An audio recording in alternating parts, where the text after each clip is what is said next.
Assalamualaikum warahmatullahi wabarakatuh. Kita berjumpa di mata kuliah dasar-dasar oceanografi. Masih di materi karakteristik fisik air laut atau lautan. Coming up.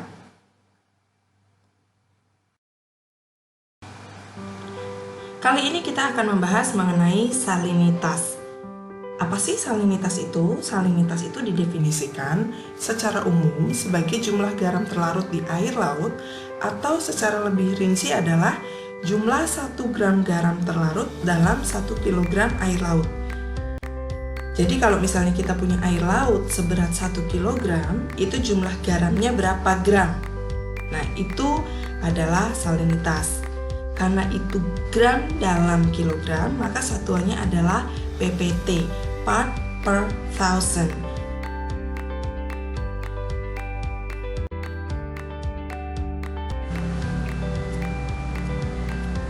Apa yang mengontrol kadar salinitas di lautan? Seperti telah disebutkan dalam definisi, salinitas itu adalah jumlah garam-garaman yang terkandung dalam air laut. Maka bisa dikatakan bahwa air laut secara garis besar tersusun dari garam-garaman, air. Ada 2 unsur. Nah, dari 2 unsur itu yang paling mudah mengalami perubahan jumlah adalah unsur air, atau secara kimiawinya dikenal dengan nama unsur H2O. Ketika H2O ini berkurang, konsentrasi garam-garaman akan meningkat, atau bisa dibilang larutan garam-garamannya mengental, air lautnya semakin kental. Dalam kondisi ini, kadar salinitas air laut mengalami peningkatan. Nah, sebaliknya, ketika H2O bertambah ke dalam lautan, larutan garam-garaman tadi mengalami pengenceran. Kemudian salinitas air lautnya akan mengalami penurunan. Hal-hal yang membuat H2O berkurang dari air laut biasanya adalah penguapan atau evaporasi namanya, dan pembentukan es di kutub. Jadi air dipadatkan di kutub untuk membentuk es. Karena evaporasi memiliki pengaruh yang lebih signifikan, biasanya penguapan dan pembentukan es ini disatukan dalam sebuah istilah namanya evaporasi aja. Jadi pembentukan esnya nggak terlalu disebut-sebut. Sementara itu H2O bisa masuk ke lautan melalui hujan, masukan air dari daratan, juga dari pelelehan es dari kutub. Dan semua itu dari hujan, masukan air daratan sama pelelehan es biasanya digabung sebagai istilah presipitasi. Kalau kita mengambil nilai evaporasi, kemudian nilai evaporasi itu dikurangi dengan nilai presipitasi, kita akan menjumpai sebuah nilai yang menggambarkan seberapa kering suatu wilayah. Jadi evaporasi dikurangi presipitasi sama dengan gambaran seberapa kering suatu wilayah. Kalau nilainya positif, maka wilayah tersebut termasuk dalam wilayah yang kering. Salinitasnya akan berada di kisaran 35 per mil ke atas. Ya, kalau kering berarti salinitasnya lebih dari 35 per mil. Kalau nilai evaporasi dikurangi presipitasi kok nilainya negatif, berarti daerah tersebut termasuk wilayah yang basah. Nah, lautan di wilayah yang basah ini akan memiliki salinitas di bawah 35 per mil. Perhitungan level kering yang dilakukan di seluruh lintang di muka bumi menunjukkan bahwa kadar salinitas lautan memiliki pola yang sama dengan pola kering atau basahnya suatu wilayah. Jadi dalam diagram kita bisa melihat yang pertama adalah posisi lintang ya. Ini lintangnya semakin tinggi ke arah selatan kalau kita mengarah ke kanan. Kalau kita mengarah ke kiri, lintangnya semakin tinggi ke arah utara. Posisi kita Indonesia ada di lintang 0 ya, di ekuator. Nah, ketika evaporasi dikurangi oleh presipitasi, garisnya adalah yang putus-putus. Di lintang 0 kita mendapati nilai salinitas air lautnya sedikit di bawah 35 per mil. Ya, seperti ini. Nah, dia memiliki pola nih seperti ini. Ternyata nilai salinitas permukaan air laut setelah diukur di seluruh lintang di dunia itu bisa dilihat polanya mengikuti. Jadi kalau yang ini naik, salinitasnya juga naik. Pada puncaknya, ini juga pada puncaknya. Kemudian mengalami penurunan di lintang sekitar 23 derajat evaporasi dan presipitasinya juga mengalami nilai negatif. Lalu ini turun, sebelum di ekuator dia turun. Evaporasi presipitasinya begitu juga dengan salinitasnya.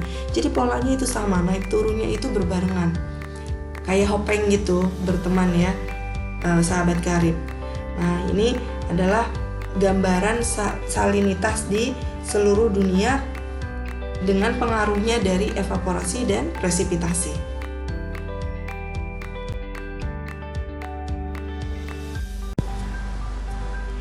Evaporasi dan presipitasi sendiri memiliki sebaran di seluruh dunia.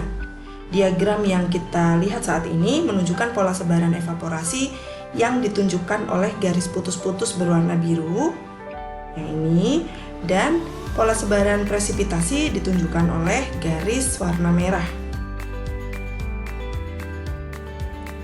Di lintang 0 derajat atau di ekuator, ternyata tingkat presipitasinya adalah yang paling tinggi. Itu bisa mencapai 200 cm per tahun. Ya, sebaran ini dipengaruhi oleh gerakan udara di atmosfer. Ya, seluruh sebaran ini. Hingga lintang ke-30 sampai lintang ke-30, evaporasi dan presipitasi itu dipengaruhi oleh angin pasat, baik itu ke selatan maupun ke utara dipengaruhi oleh angin pasat atau bahasa Inggrisnya trade winds. Di lintang 30-60, angin atau pergerakan udara yang berpengaruh disebut sebagai westerlies. Sementara di atas lintang 60, baik itu ke utara maupun 60 ke selatan, yang berpengaruh adalah polar easterlies, ya, atau angin kutub. Nah, kita akan membahas mengenai pergerakan angin ini di bab yang lainnya.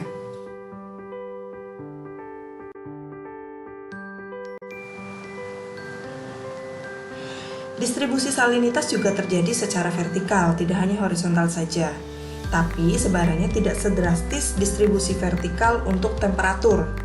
Ya, kalau temperatur sangat besar, kalau salinitas sebarannya itu sekitar 33-37 dan naik turunnya ya hanya sekitar itu. Kalau temperatur kan bisa sampai minus ya angkanya.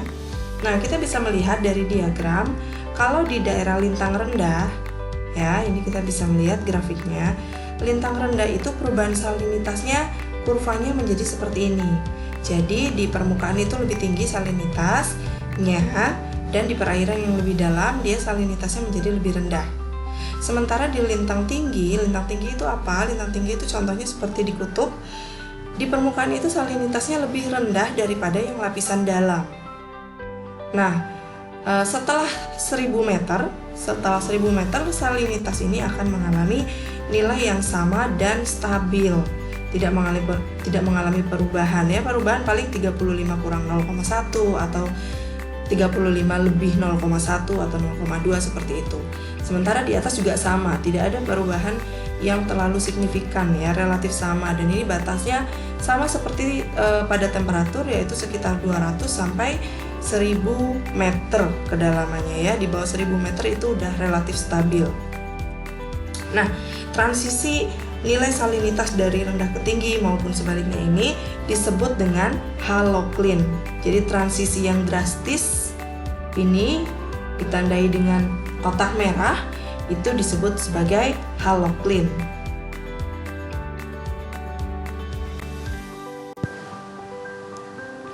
Halocline juga memiliki pola sebaran tersendiri tergantung dari lintang daerahnya.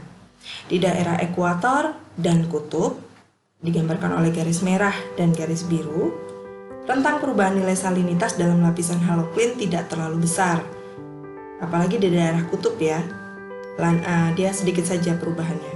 Sementara di daerah subtropik, kurva halocline-nya menukik cukup tajam, sangat melengkung ya. Kalau ini hampir tegak lurus, kalau ini sangat melengkung. Perbedaan ini ada kaitannya dengan musim di daerah subtropis yang bisa berubah-ubah cukup drastis dalam 1 tahun. Pada musim panas, air tawar itu banyak yang mengalir masuk ke lautan akibat es yang mencair. Sementara pada musim dingin, laut banyak kehilangan H2O karena pembentukan es. Nah, fenomena ini tidak terjadi di ekuator maupun di kutub yang kondisinya relatif stabil sepanjang tahun.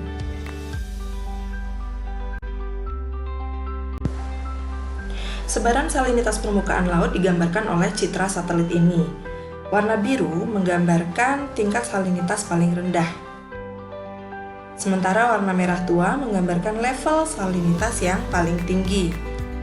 Dari citra ini kita bisa melihat bahwa lautan Atlantik serta lautan-lautan tengah benua seperti lautan Mediterania, Laut Mati, Laut Merah itu merupakan lautan-lautan dengan level salinitas yang paling tinggi di dunia. Sementara di perairan di pinggir benua besar, pinggiran-pinggiran benua besar, terutama di bagian benua yang dingin dan sering atau banyak ditutupi oleh lapisan es seperti ini di kutub utara ya, kutub selatan juga ada. Level salinitasnya itu merupakan level salinitas paling rendah.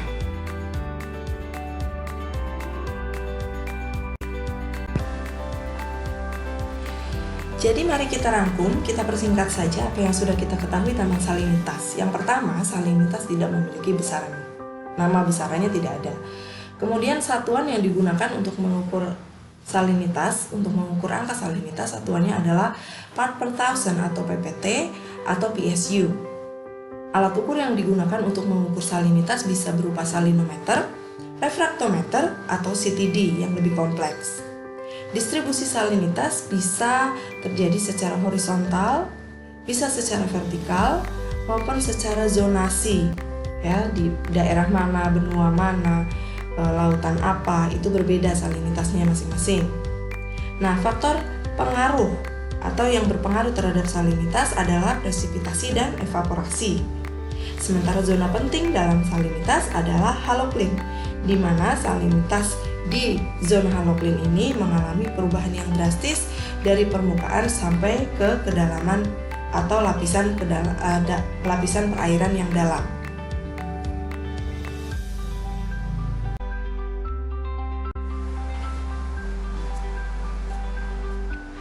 Baiklah, kita telah sampai pada akhir pembahasan kita mengenai salinitas. Kita akan jumpa lagi di pembahasan berikutnya.